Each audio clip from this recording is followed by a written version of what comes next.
หลงทรัพย์สมบัติเฮี้ยนกูหน้ากูรถกูโฉนดที่ดินกู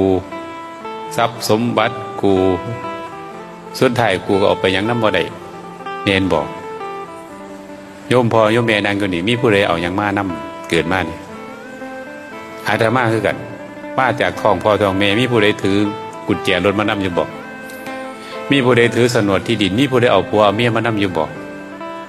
บ่มีตายไปแล้วไม่เอาเพื่อเอาไปน้ำใดอยู่บ่ปันของสมบัติเข้ามาใส่อาศัยสัวข้าวแต่พวกเข้ามาแล้วก็มาโลงเนี่ยเสียกผูกข้อปอกผูกศอกปอกซุปตีนพระเจ้าว่าบ่วงเครื่องจองจำโซ่ในโลกนี้ให้สัตว์ทั้งหลายไม่ได้ไปสวรรค์นิพพานได้ง่ายๆท่านบอกว่าก็คือโซ่ตวนเครื่องจองจำนี้ไม่ใช่โซ่ใช่ตวนท่านบอกก็คือบ่วงนี่แหละบุตรภรรยาทรัพย์สมบัติห่วงอยู่นี่ไปใส่กับบ่ได้ห่วงไม่ใหญ่บ่ไปจำศีลบ่โอ้ยบ่มีผู้ใดเฝ้าเฮียนไม่ใหญ่บ่ไปผู้ใดบ่ไปจำศีลบ่มีผู้ใดเบิ่งหลานพ่อบ้านบ่ให้ไปเมียบ่ให้ไปบ่มันห่วงนี่แหละพวกเขาเกิดมาแล้วมีแต่บ่วงมีแต่ห่วงมาหัดอยู่นี่หัดข้อหัดแขนหัดศอกเสียบผูกข้อปอกผูกศอกปอกทุกปีนเสียบผูกข้อห่วงลูกปอกผูกศอกห่วงผัวห่วงเมียปอกซุบตีนห่วงทรัพย์สมบัติมัดไว้อยู่เฮี้ยนน่ะสิไปใช้กับบ่ได้ห่วงแต่เฮี้ยนสุดท้ายแล้วก็เอายังไปน้ำบ่ได้ห่วงจนตายบางคนห่วงบัดห่วงจิตดวงสุดท้ายนี่ห่วงยังมันมาเกิดน้ำนั่นเด้ยมพ่อยมแม่ตั้งสติดีๆเด้อเตรียมตัวเฒ่ามาแล้วโยมพ่อโยมแม่บ่ต้องไปห่วงผู้ใดพระพุทธเจ้าสอนว่าให้เฮานี่ห่วงจิตดวงสุดท้ายเฮานี่ลูกเต้าสิมาห้อมล้อมเต็มเฮียนบ่ได้ก็ซอยเฮาบ่ได้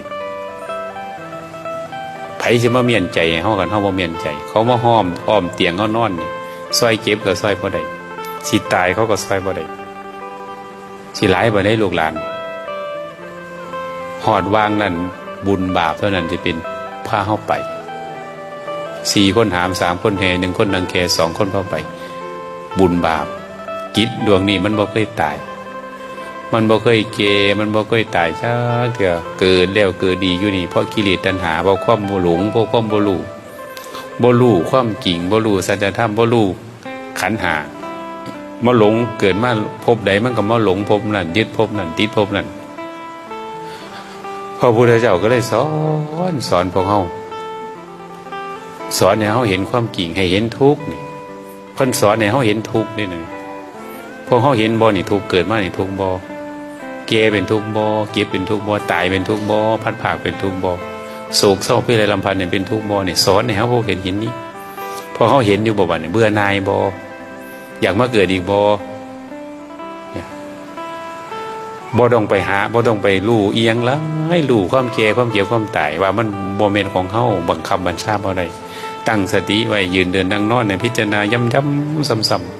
ำๆให้มันปล่อยมันว่างให้ได้นั่นล่ะให้ก่อนสิตายยมพ่อยมแม่บ่มีผู้ใดสิพาเฮาขึ้นสวรรค์ตกนรกเด้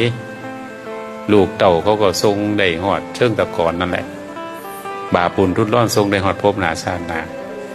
ตั้งสติดีๆบ่ต้องไปวันไหวบ่ต้องไปสนใจผู้ใดเตรียมตัวพิจารณา